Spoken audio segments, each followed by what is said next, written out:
théâtres. Moi je suis lyonnaise, à Lyon il y a l'opéra, il y a le théâtre des Célestins, il y a plein de petits théâtres, il y a une vie théâtrale extrêmement foisonnante. Et bah, se donner rendez-vous devant le théâtre, c'est pas n'importe où, quoi. C'est pas la poste. Il n'y a pas de demande dans le domaine de la culture. La bibliothèque, là, en bas, il y a 3500 lecteurs maintenant. Et ils n'existaient pas il y a 5 ans. Il a fallu la présence de la bibliothèque pendant 5 ans pour démontrer qu'il peut y avoir 3500 lecteurs. Donc le théâtre, c'est pareil.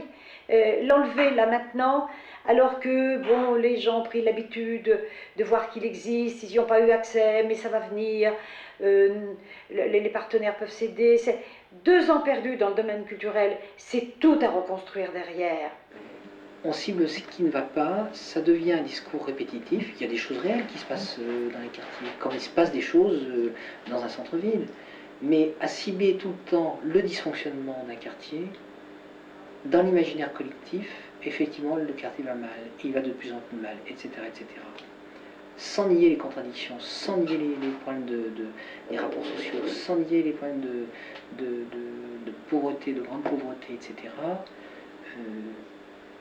je pense qu'il faut faire attention aux mots qu'on emploie quand on parle d'un quartier. Il a manqué au théâtre par exemple, il y a eu une grande loi sur le sport qui a rendu le sport obligatoire dans les écoles parce qu'il y avait un problème de santé et que le sport c'est bon pour la santé, mais moi je crois que le théâtre est également bon pour la santé et qu'il lui a manqué une grande loi qui lui donne sa place au même titre que les mathématiques dans l'éducation des hommes et des femmes.